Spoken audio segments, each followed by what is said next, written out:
Good evening and welcome back to the Apprentice One-to-One podcast. You will notice we have another host with us this evening. Craig hasn't grown a load of hair and a bushy beard. So we've got the good gentleman from Instagram, Big Ash, who's come on to have a chat with us this evening. How are you, Ash? I'm good. Thank you for having me. No, it's an absolute pleasure, mate. So we'll delve into why you're here in a little bit. But before we get on with that, how are you, Jamie? Good, mate. It's good we finally got the Apprentice on and reduced the average age of this show from 120 to, I don't know, 180. I don't know, not 100.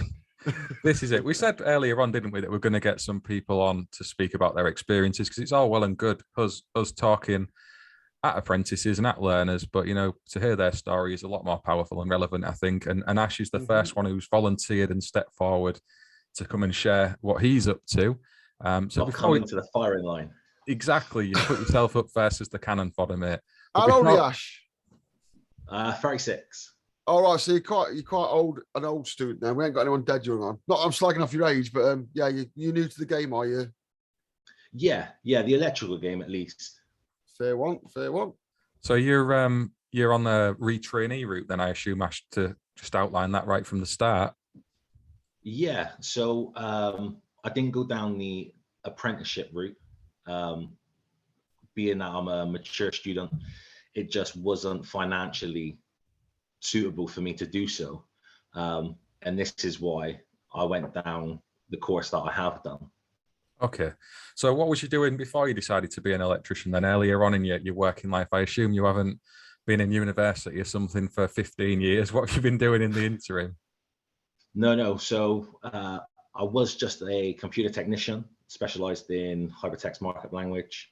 And then before that, I was manager at TK Maxx. Do you know what? Do you know how many IT people I get retrained? It's unreal. All the time. Absolutely all the time. It's a massive move. IT, web designers, back up, what they call it. What's it called in computers? Back, whatever it is. There's a name, like right? Coding stuff. You're speaking to the wrong person if you're looking at me. The back room. I don't really want to comment. I'm a bit nervous about when you start saying back. I'm just like, where's he going? Back thing of there's like back code, the code behind websites. I see so many people come through the minute from IT. It's crazy, genuinely. So I don't know if there's something going off in IT or what, but I used to do it solo, and it's just very isolating. You know, you're alone. You haven't got anyone to bounce off of. And I like to class myself as a bit of a character. So, you know, isolating myself, I did that for maybe 14, 15 years. So is that because it's convenient to sit at home programming, not be in office, or? Yeah, it was. So me and my wife, you know, we started young, family, property. So it was something that kept me at home, but yet still around the family.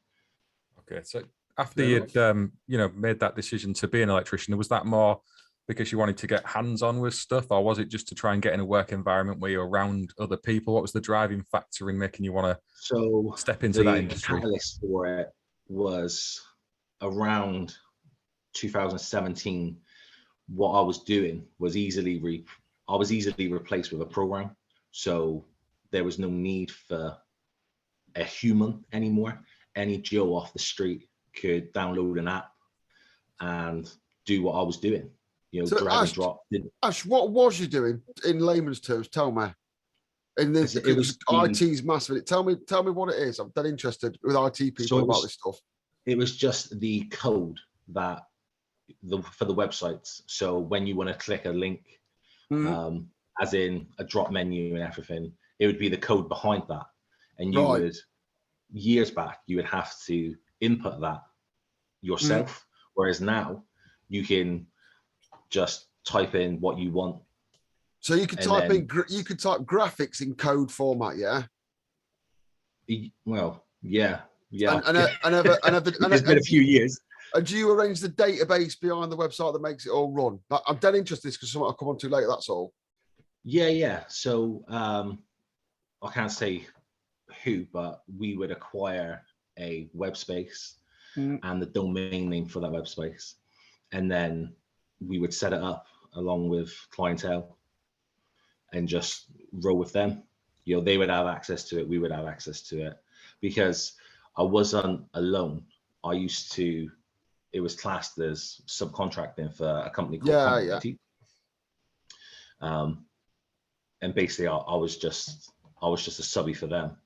They would email me work, and then I would take it upon myself to take it on or not, if the case would be. You know, it was very flexible. And it was almost a natural progression, if you like, into the world of electrics. Fair one. So yeah. So when you were at that point and you were kind of looking at the electrical industry, what kind of was the first place you were looking? Did you try and look into apprenticeships, or did you know from the outset that the funding wasn't going to be there for you to be able to even consider that, or was you just open to any kind of ideas? What was your first steps? Yeah, so instinctively, I just went to a college open day just to test the waters in regards to what trades. I knew that I wanted to go and inquire about a trade. You know, if nothing else, it had to be a trade. You know, I'm a big guy, and it just made sense.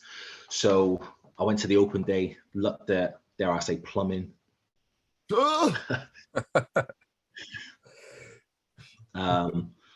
Went to the electrical section, and really it was just the guy that was there. He just jumped out at me. He was very encouraging about what was coming within the world of electrics. This was in 2019. This was now, and then I went to an open day, had a little chat with the mentors that were there, and was like, yeah, you know, let's put my name down for this.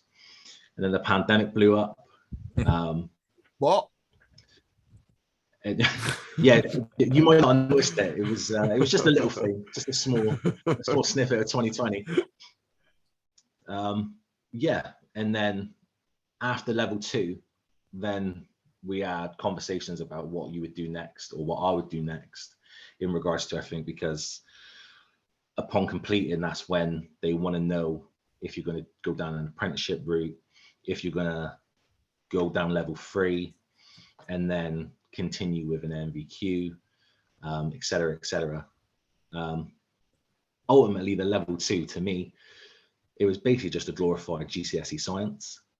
You know, the jump between level 2 and level 3 was massive. You know, it really was massive. So I'd take from what you just said there that you've had kind of quite a lot of inspiration from the people you first met at that trade show, which sounds positive. We need more people like that, attracting other people into the electrical industry. So that's a nice thing to pick out from what you just said there. And yeah, totally, if you've come in from quite a technical role, you might find some of the level 2 stuff in the electrical industry, you know, a bit basic, as you say, and sort of a GCSE level. You're on the EAL courses, aren't you, from what we've discussed offline? And look at Jamie's face already. No wonder everyone thinks you don't like the EAL, Jamie. So you're doing EAL, which is, you know, it's an equivalent to City and Guilds, isn't it? It's a less well-known one. Yeah, so it was upon completing level 2, I obviously had the conversation about finances, and the mentors there turned around and said, you know, do the level 3 EAL, because it incorporates a lot of the things that City and Guilds level 3 won't. This was just what was told to me, Jamie. Don't be rolling eyes. No, I've got a statement on this to follow you, to be honest. So yeah, so that I pretty much jumped in head first with the level 3.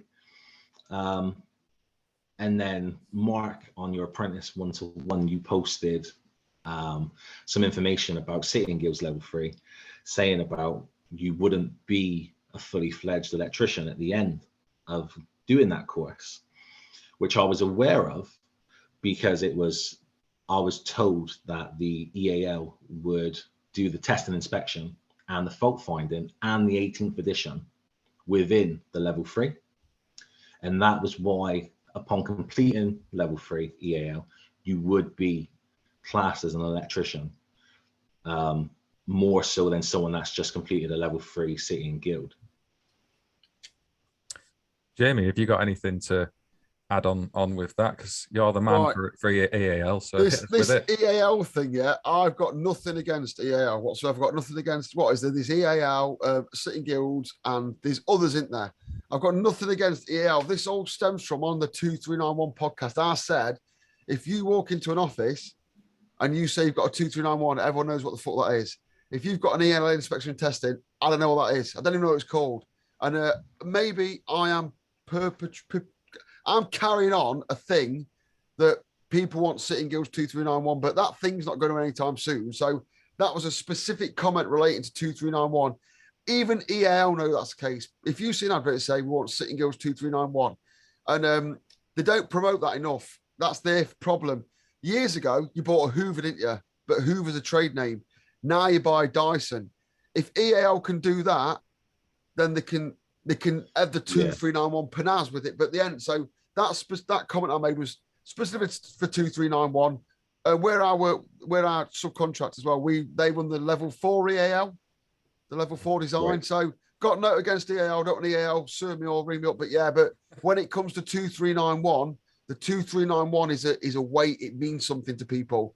I'm afraid that EAL inspection and testing, well, I'd have to Google that. And the first thing I'm going to say is that the same as a 2391? That's what you're going to get. So yeah, that's where the EAL, I don't hate EAL, specifically with 2391 though. If someone asked me which one to do, I'd say do with 2391 because people know what it is. It is a valid point, mate, because you're right. People in industry do tend to know these City and Guilds quals because they've been around for a very long time, and it's what a lot of recruiters and business owners ask for. And again, if you're going to, if anyone that asks me is going to drop a bag of sand on a course, I want them to have the best thing. So I would always say do a 2391. It's not. It might be 10 times a better course. I'm afraid it could be. You could get a gold pass certificate at the end, but all it is when you spend that grand as a student who, like yourself, probably has to pay for himself, what they're going to get most out of it, and it's going to be 2391, and that's just how it is, and that will change, but not anytime soon, I'm afraid. Yeah, I currently still don't have an electrical employer, and upon hunting for jobs, they only ask for City and Guilds this, City and Guilds that, 18th edition. Yeah, that's because they know, but I don't think people care too much about the apprentice qualification because a lot of EAL ones about now. But the testing ones there. So where you at? I want to know where you at. What are you doing now then? You're at college doing what and how? So I've done the 18th edition. Is this full time at nights in your weekends? I don't know. 2 days a week. Right. Full days, 2 days a week, full days. There's only one class of it within the college. We started off with roughly 19 students, and we complete in July, and there are 9 of us left. Right. So it's no walk in the park, some of what are you doing? What are you doing on the other 3 days? Your old job or? Yeah. Right. Well, so you're doing your existing job, should I say, whilst trying to retrain? Yeah, to an extent, because there's a lot of, I find that at least with the EAL course, there's a lot of self-teaching involved, and lockdown assisted with that beautifully, having to teach yourself for the majority of level 2, even though it was relatively simplistic, you still had to be disciplined enough to revise, test, find other resources that at least my college hadn't been able to locate for you. I don't know if other apprentices are aware of some of the resources that are out there. I don't know if I'm allowed to mention any websites that. Of course you are. Yeah, go for it. Yeah. So I go to a website called swindonmassive.co.uk. It's a little bit tricky to navigate yourself around, only because of the way it's laid out. But once you get your head around it, both for level 2 and level 3, that was a really good website. Obviously, you've got your other online resources of YouTube. As long as you go to good ones, let's just say, because there are some that are very misinformed. I'm watching my safe channel, mate. isolation is I'm not saying anything. I'm not saying you anything can at this search point. safe I'm isolation. keeping my mouth shut. There's so many different variations of one, in my opinion, very straightforward and simplistic procedure, but doing one element of it incorrectly could be the difference between you leaving that job and not. I've got a Yeah. safe isolation video that I've been tossing around with now for 6 months. That's why it's hard to do. It's hard to deliver. Yeah. I actually watched one of your videos. Just one, for fuck's sake. Put him off, didn't it? Yeah. No, it's going back to IT. Yeah. So it was saying about how, so college, for example, we're told that our consumer unit is safely isolated. But after watching your video, you turned around and said, no, it's not safely isolated. Because Is that the one where you have the cover off a fuse board and you lock off the main isolator? Yeah, but the two tails come in the top. Yeah, I can't express how much that fucking grips my shit. Yeah, it's my pet hate online. Anyone that's doing that's a fucking moron. It grips me. So, I've got a big bugbear with Q technique about it at the moment, and I won't give up. Yeah, don't do that, kids. Mark, put a picture of it here. I will do. It was pitched to me that it's okay because you can use the tails as your means of proving the proving unit. And your finger. On your notice supply. Oh, well, yeah, if that's, I suppose you can, but you can also daydream about birds and ram your hand into an under-arm supply is my thought. I hate it. It does me nothing. Buy a proving unit. Don't kill yourself. 100 quid or death. But yeah, it grips me. People will argue about it. I will never back down on that. And when I'm doing MVQs, if I see that on an MVQ, I send it back. I'll never sign it off. I'll never make a widow. Is my policy. But yeah, what do you think? Me? There we go. What do you think? That's the important bit for this podcast. To be fair, I absolutely agreed. You know, I think that it was if I go to a consumer unit and it hasn't got a separate cut-off switch, then you know I should just inform the DOA, the DUO. Mm-hmm. You know, just let them know, and have them come out and rectify it. You know, or it might mean that the job has to get pushed back, but ultimately, what I'm performing there is protecting the next electrician that comes. Yeah, in the definitely. future. You know, because if it's a domestic property, obviously in 10 years' time, it's going to have another check. It's going to have another electrical report made on it. You know, and really, that should be getting flagged up on those reports as well. You know, and being classed as C1s. What might come across wrong in some of my videos is that I've been doing this 20 years and I've seen people daydreaming in panels almost kill themselves. I've seen people walk into bent bits of threaded rod because they're daydreaming. And sometimes some lecturers might be disassociated with work for that long. They don't realise that. But I've seen these things happen, which is why I have a strong opinion on things like that. It's easy to become, what's the word? Complacent? Yeah, complacent to what you're doing because you're doing it day in and day out. You know, you think that it's not going to happen to you.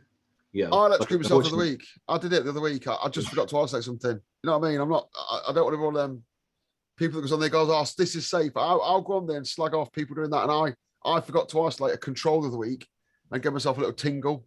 But yeah, I got complacent. I'm a victim of it myself. We're all capable of human error. That's for sure. Me. And that's just it. You know, in this field, your human error could be tragic. Bang on, you could. You know, but I'm not shocked. I am shocked when it happens to me. I'm not shocked. I've been there, but for someone younger who's not expecting it, I'm not saying I'm immune to electric shocks, but it could put them off and it could really injure them. And you might be in there a bit more than you think. I've got certain methods that I do when I'm doing things that if I did catch a cable, I'm wiser to it. And young lads and ladies aren't, and it can end a bit more disastrously. I think that's fair to say. Is that bollocks? Have I said something that's total bollocks? No, sure. No, I don't think so. I don't touch anything. I never grab anything. I just always touch it with the back of my hand. Stuff like that. And I always make sure my screwdriver's in good condition, but maybe some younger people don't do. So yeah, I don't think I'm immune to it. I don't want anyone saying that, but I'm a bit wiser. But young people could definitely get the worse end of it. Yeah, I mean, in regards to tools, even down to VDE, equipment, it's touched upon, but if you're 16, 17, it's only mentioned once or twice. It's not really drilled home to you that, this apparatus, this piece of equipment that you're buying could save your life. It's going to take the brunt of everything, so that all the safety features that are in place can, react. It's just like the new 18th edition that's come out, and they've got SPDs and arc fault protection, but yet it seems like something as serious as having a separate main switch is barely touched upon. You make such a good point there. That is such a good point. And there are certain elements of the book that I just think are too blasé.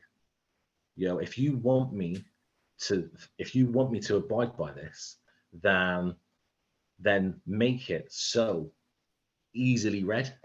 I also I purchased the book of electricians for electricians. It's a blue and an orange book, and it just simplified everything. I call them the 3 stages of reading. So you've got your 18th edition for your university bread and butter people. Then you've got your on-site guide, and then you've got this electrician's guide by electricians that are like, look, we've taken all of these other 2 books and taken what's relevant for you and your safety and just made it in a little pamphlet for you. Maybe the best £40 I spent. I like the on-site guide, but the on-site guide, I've started just rereading it the other day compared to the old one. I actually forgot how good it was at being an on-site guide. Yeah, we've said that a few times on the other podcasts, that's a really underrated book, the on-site guide. I've literally been rereading it whilst comparing my highlightings, and I've used it a lot as reference when I'm teaching. It's on this page, on that page, and I actually took the time to start rereading it. About halfway through, I was like, this is a dead good book. And I forget that sometimes how useful that is. It is literally in your toolbox job. Definitely. I mean, you were saying, Ash, when you were going through COVID on your course and you were kind of managed to balance things. Now we're out of those times and you're back doing your level 3 and at work. How does that look for you on a weekly basis? Is it something you're managing relatively easy, or is it getting more stressful now as it's got a little bit harder and everything's sort of back to normal? No, I'll be honest. It seems that the way the course has progressed, personally, I think we did things a little bit backwards, because we come in for the level 3 and boom, straight in for the 18th edition, because the mentor's take on it was, you need to lock this down and get this done if you want to qualify as an electrician at the end, because you could do the entire course, get to the 18th edition, you only have 2 attempts, and if you don't pass, then you're done, and you've wasted the year. So I understand his logic behind it, and it worked out really well for us. The class collectively all passed, but now you've got 10 students that are no longer in the course, and they can't take their 18th edition with them. So, for example, the ones that went to the apprenticeships, they're going to have to resit this 18th edition because they can't take what they did for their level 3 EAL over to their apprenticeship. Okay, in hindsight, it's probably more beneficial because now there's a new 18th edition, and they'll be more up to date with the regs than us, because not everyone in the class is going to attend webinars for the Amendment 2 and all the pieces that's changed, the bits, which some of the older ones, because there are a couple older ones in the class who have attended those, including myself. I've attended a couple, and again, both of them are different, because just like with the apprenticeships, you're only as good as the person that's teaching you. And that was another factor for why I didn't go down the apprenticeship route, because you're not always going to get your Marks or your Nick Bundys teaching you as an apprentice. Sometimes you just got that boss that's had a pretty tough year, wants to get a couple of apprentices in because he's going to get some money for it. You're cheap labor. And then once your 12 months is up, see you later. You know, I don't need you no more. You're no longer beneficial to me. And that was another catalyst for why the apprenticeship for me just wasn't it. Yeah, Remember, it's really difficult for someone your age as well, Ash, because you've got the issues of family life. You need to support your family. So I totally get it that you need to have some income coming through, and it's not a practical option. And we need to try and work and make the re-trainee route as robust as we can. I know I just interrupted Jamie, so before I go on with my next point, what was you going to say, mate? I was just going to say, just to apprentices out there, we've always been cheap labour. I was cheap labour, and I've employed apprentices for cheap labour and took them through. So don't take that as a negative thing. You're cheap because you're shit. But the better you get, the more you get paid. So yeah, anyone who's 16 who's watching this, like, you are going to be cheap labour. That's what you're going to do. You're going to make your tea, sweep up, carry shit. I think definitely as the school leavers, you know, there is an element of that. But for some people, it's not a realistic probability. No, I could totally generally the older retrainees. Yeah, So, I mean, totally get that. I mean, I guess what I'm getting across is that you want the employer to be in it for the right reasons as well as you know, because there are a lot of people out there that are really good. That's fine. Your Wi-Fi just cut out just for a quick second. What did you just say then? That's what happens when you have teenagers playing on their PlayStations. Yeah, he's probably playing FIFA. He's got his priorities right. What was you just saying before that, though, mate? Yeah, I was just saying that you want the employers to be in it for the same reasons that you are, you know, and not all employers take apprentices because they don't feel that they can get across their knowledge in the correct way, because they've been doing it for so long that it's almost like they're not even thinking about it anymore, you know. And this is where the complacency kind of comes into it, because sometimes the older boys, they're just doing it because they know, you know. It's like you taught all these equations, but then on the other hand, you're told, you know, well, your lighting are going a 6-amp circuit breaker, you know, you don't really need to do any math for that. You know, your rings on a 32, radios are on a 16, but whack them on a 20 to future proof it, you know, because that's just how it's done out in the field. But in the classroom, you're told both elements. You know, you're told that, you know, yeah, this is your rule of thumb, but you need to know why. And sometimes, you know, especially back when we were doing the level 2 and you were being spoken to about this, the younger kids, they didn't care, you know. All they heard was, well, if that's the rule of thumb, if I'm going to look at a consumer unit and I'm going to see a 6-amp circuit breaker, it's going to be a light. You know, if it's a 32, it's going to be a radio, you know. Well, no, actually that 32 could be your cooker, you know. So that's not necessarily going to be the case. You know, you are going to have to open that up and check, because not all your consumer units are labeled. And this is something else that colleges fail in, or not fail, that's too harsh. They can't offer to students. You know, you can do your continuity test and it's coming up at 0.00. You know, that's never going to happen in a domestic dwelling. You know, everything just works. Even the fault boards, they're not DIY'd. You know, some DIY Dave hasn't come over and decided to split a ring, add a couple radios, and then take a light into the loft, you know. And unfortunately, no college is going to be able to emulate that. And this is, for me, an upside to an apprenticeship that I'm not getting the advantage of. You know, I'm not getting someone saying to me, oh, do you know what, back in 92 I went to this property and it was wired up in this way. When do you reckon you're going to get some electrical work then, Ash? When do you reckon you're going to get, what's the plan to get some electrical work, or get some regular electrical work, should I say? So I am solely just going to go out and start hitting up all the websites that have job vacancies pop up onto them.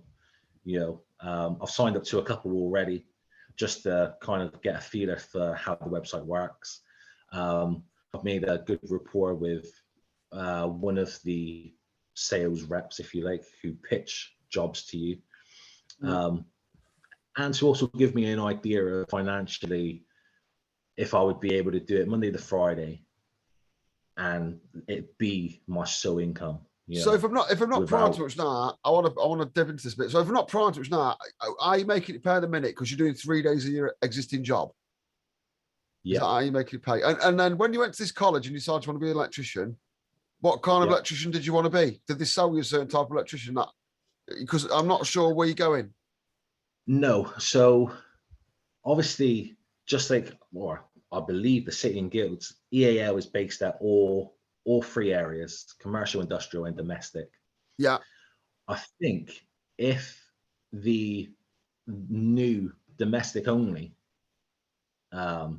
level was going to come out, I probably instinctively would have gone for that. Right. So you see yourself knocking holes in walls and putting cables in asses. Is that what you saw? Is that how you imagined it when you went in the door? In the beginning, that was where I was. I mean, in fairness, that's where I am now still. Yeah.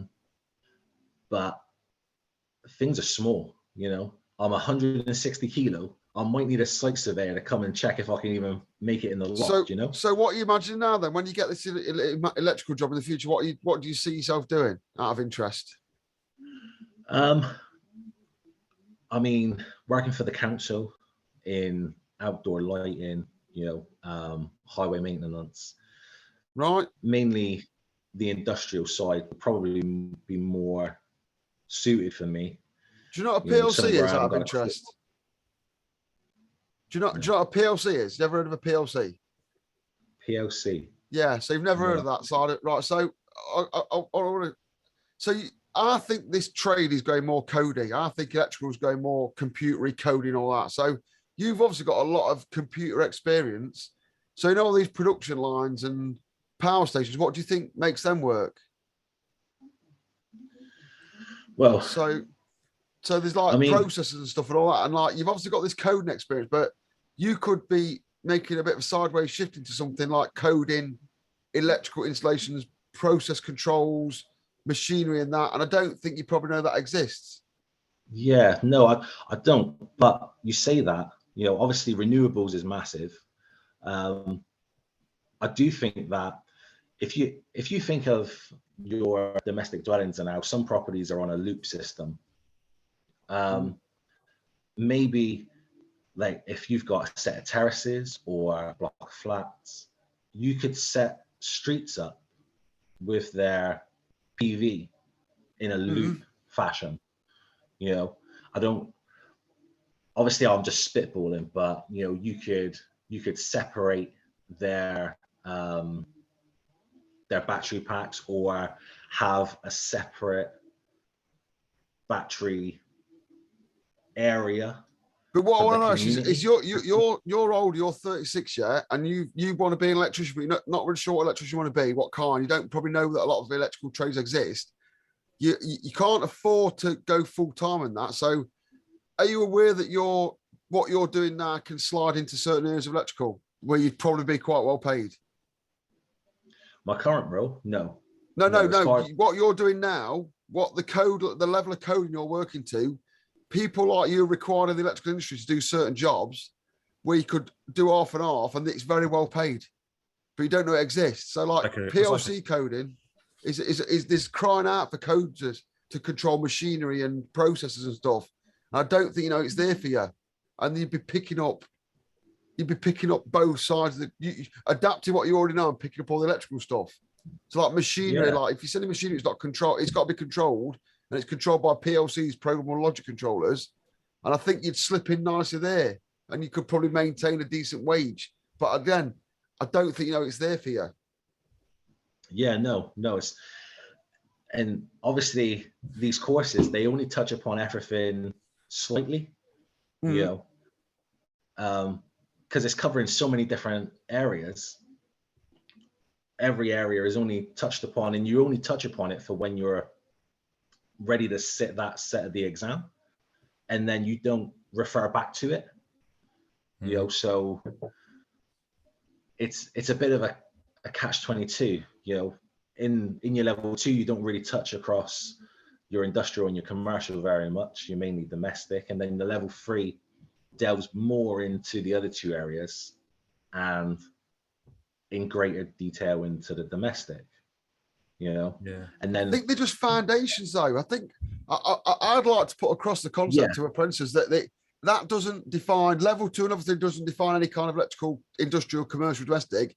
It's just foundation skills, and that they will apply to any. So if you, I was at college, lads doing council work on houses, and lads working in power stations. So I think sometimes no one's told you any otherwise, though, are there? No one's told you these just foundation skills. You sort of think, oh, I'm doing domestic things, but it's only to get the skills of screwing and moving cable and knocking clips in walls and stuff. But there's a massive electrical world out there of all sorts of jobs. Yeah, you're dead right, Jamie. And there is a good tie-in for you, Ash. Jamie's bang on. If you're, into your coding and you've got a wide range of knowledge in that, you could combine that. I made a note of PLC. Mate, I'm a controls engineer. So I started off as a bog standard SPARKY 4-year apprenticeship, and now I'm a controls engineer. So I'm just doing a brewery for my mate. I work on power stations and stuff, but everything's got to be controlled by some sort of central computer, always has been. And people like you that deal with code, electricians don't roll into that. You don't get good electricians turned to coders. I hate it. You get coders. So all the current coders are PLCs, all are Atari STs, and they're all dying. So it's an ideal opportunity for you to move to an area of trade. I want to promote some areas of trade that people don't know about. So it's not all about bashing holes in walls and houses or putting lights up. Electricians, electrical engineers, we should call it, control everything. So production line, robotics. I deal with robots and all sorts of stuff. And I'm just at the end of the day, I just train as a pipe bending sparker. So have a look. There's not much of it on YouTube. The general sparks on YouTube are general sparkers. I'm trying to do a little bit more, but I'm not doing very good. But yeah, have a look out there, like controls, automation. It's all electrical based. Yeah. And I think, I've mentioned this before to Mark that, a lot of the electrical industry, at least down in the Southwest, is all social media based, really. Colleges, it's not like London where there's a college in spitting distance of the other. If you've got one college down here, that's it. That's covering acres and acres of postcodes. You've got to travel another like 2 miles before you get to the next college. Remember as well, I don't know about colleges, but colleges are just there to take on people, teach them, qualify them, and spit them out and get money for it. They will encourage you to join that, but they're not going to sell you the old trade. Go, you could go and do this and that and this and all this. They're just wanting to pump you through, which is what they do. That's not a negative thing, but they're not going to start telling you about everything. You've got to go and digging for that yourself, I'm afraid. And I'm not talking to you, talking to everyone all the apprentices and trainees that are watching this as well. So you're going to do the portfolio and the AM2 still, Ash? Is that still like a follow-on after the EAL as it would be for a city and guilds, or is that kind of it all wrapped up in one? Yes. It's pitched to me that this is it all wrapped up in one, because you've got your 18th, your testing and session, and your fault finding.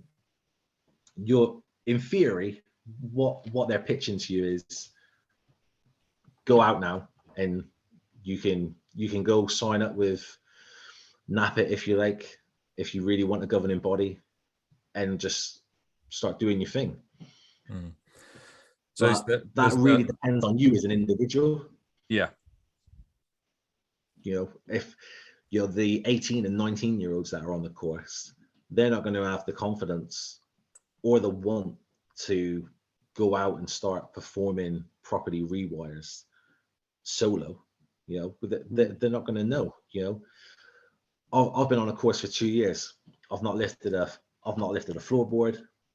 I've not looked at a room and tried to identify where the cables are going. I'm told where the cable should be going, but that means nothing. Just because the cable for the lighting switch is meant to be vertical doesn't mean it is. It could be diagonal, horizontal. Who knows? It could be sparring off of the socket in the kitchen, going over the buttons, and you just don't know. You don't know what. Exactly right. The way these courses map together is not my area of expertise, and we really would have needed Craig on this because he would know on the tip of his tongue if it did map up. From what I understand, I think the City and Guilds 2365 and the EAL are pretty much exactly the same. They do still have aspects of fault finding and testing inspection within the 2365. I think if you're wanting to join the CPSs now through the new changes to the EAS document, which have been made after you started your training, you would now need to do the AM2 and the portfolio as well. I don't know. I was going to say that. I don't know quite how that maps with the EAL. I would have to check. I might be speaking out of turn there, but that changed in September last year. The electrotechnical assessment that they use, that all the CPSs use to enter electricians into their registers. So that's speaking specifically about the domestic market, if you like. But equally, if you want to get your GIB gold card as well, so I think you would still need to look at that, maybe, mate. Yeah.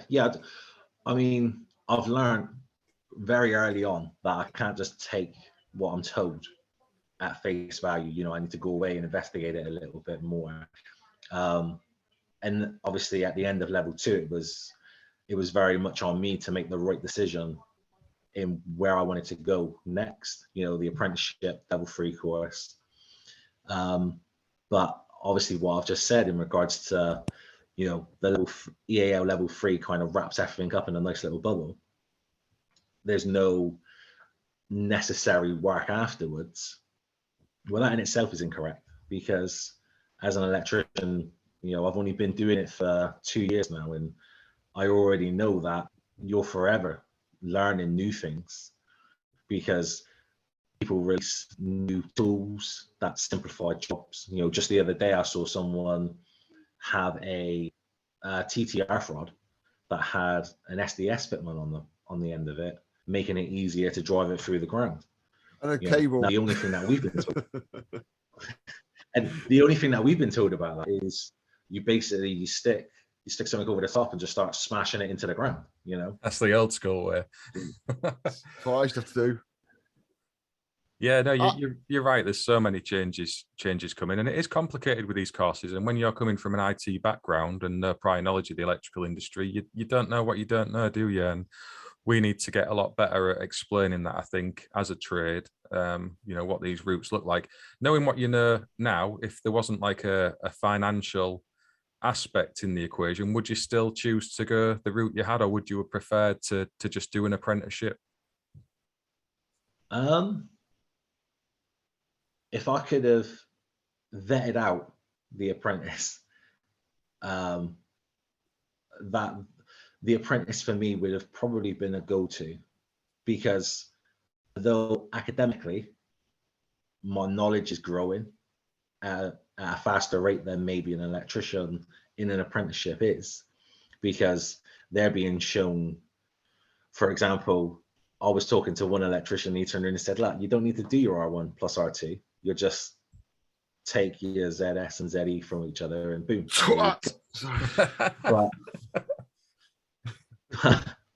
But that's, you know, he to me, you know, he's a good electrician, but he's cutting a corner there, you know, and obviously for some people like yourselves, you could identify that quickly and easily by checking his results, you know, because you know that even though you can subtract the two from each other, your reading isn't going to be that.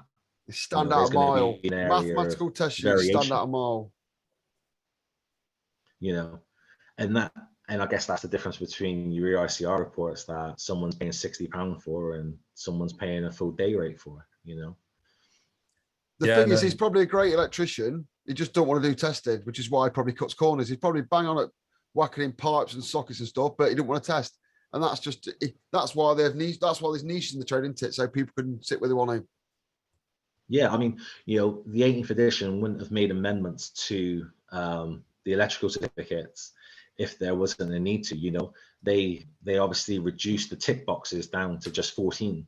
You know, took away the little subcategories and just said, you know, look, I'm not going to get you to tick a box for basic protection. You know, at this stage in your career, you should know what you're classing as basic protection. You know, so little things like that. Obviously, clearly the IET are listening to some respect.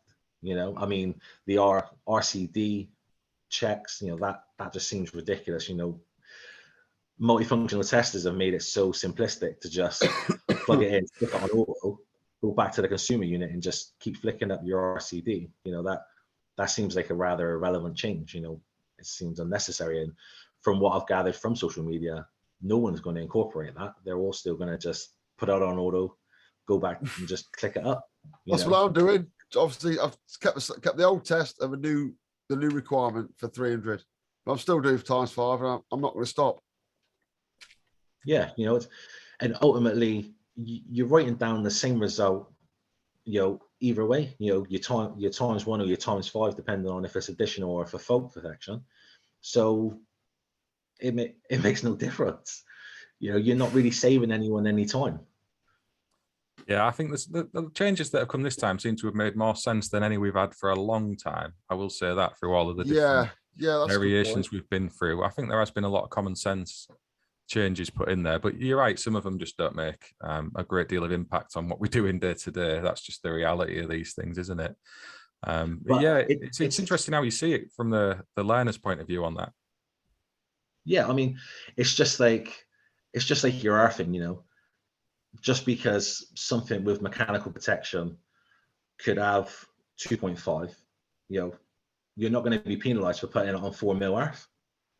You can't be penalized for being overcautious or over, it's only ultimately. He's gone again. Come back, it's down Ash. to you and the amount of time that you're willing to give to that. His son's maybe in the FIFA World Cup final now. I think he's locked out of it there. Are you back, Ash?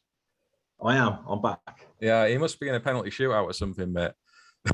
This conversation took me back. I remember my first big amendment. I remember the 17th coming out, and I was like a bit like, because I'd been trained to the 16th, Amendment 3, and I'd gone through it slowly like you've done, and then bang, 17's out, and I was like, what the fuck is going off here?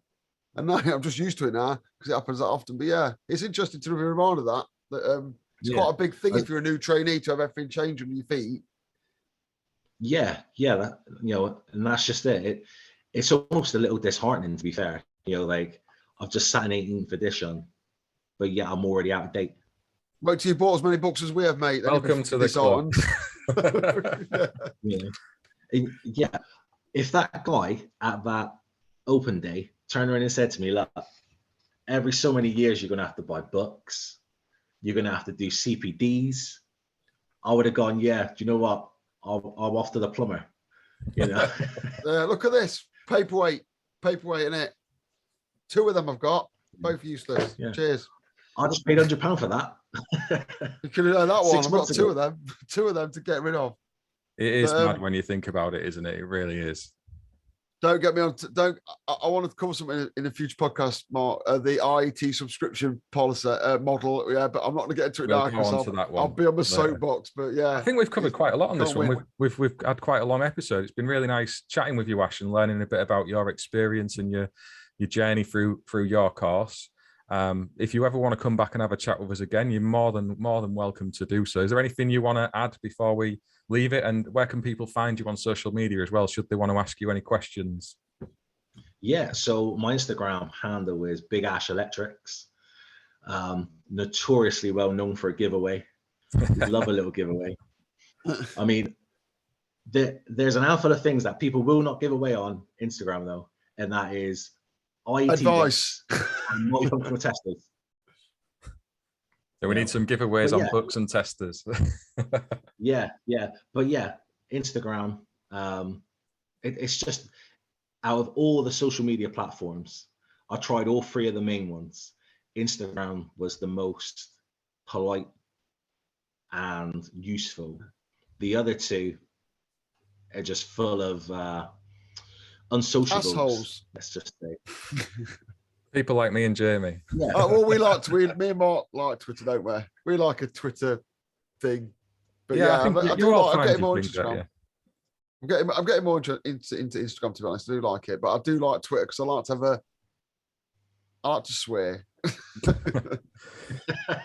No, the Instagram communities are, you're right, Ash, they are really good. And certainly with what I've seen on Apprentice 1-to-1 and everyone coming together to try and help each other, that's a really nice thing to see happening on social media. And you've been a big part of that. So thank you for your efforts in getting involved. And I always see Big Ash on the eFix lives as well. He's all over these things on social media, been active and involved.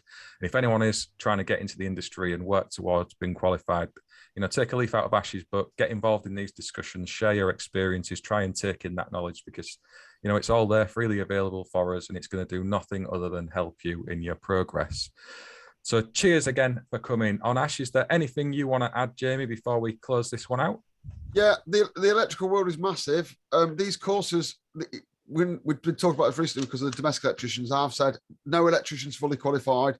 There's loads of little niches to this industry. You could go and do your level 2, level 3, 18th, and you could spend your entire rest of your life fixing welders and earn good money doing it. So, especially to people like you, Ash, and other people, yeah. Once you're qualified, you got them foundations in screwing and mechanical things. Look around. There's maintenance machines. I know people that just maintain pumps, program drives for things.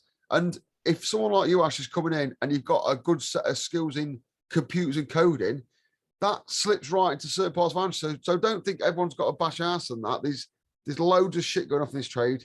So yeah, have a look around. Top tip. Who knows? The next time I come on, I could be a PLC specialist.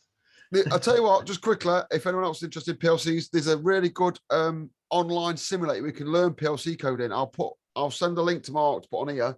So if you want to try before you buy, you might think, fucking hell, I don't know this exists. I could do this. And with that commissioning comes wiring and changing sensors and all electrical work with it as well. So yeah, but just keep an eye for what's going out there, mate, and let us know how you get on. Yeah, I will. I'll drop that in the show notes, and I'll drop Ash's Instagram handle as well, so you can go off and find him and check all those things out. Cheers both for coming on. We will catch you all on the next one. Until then, see you later. Cheers, guys.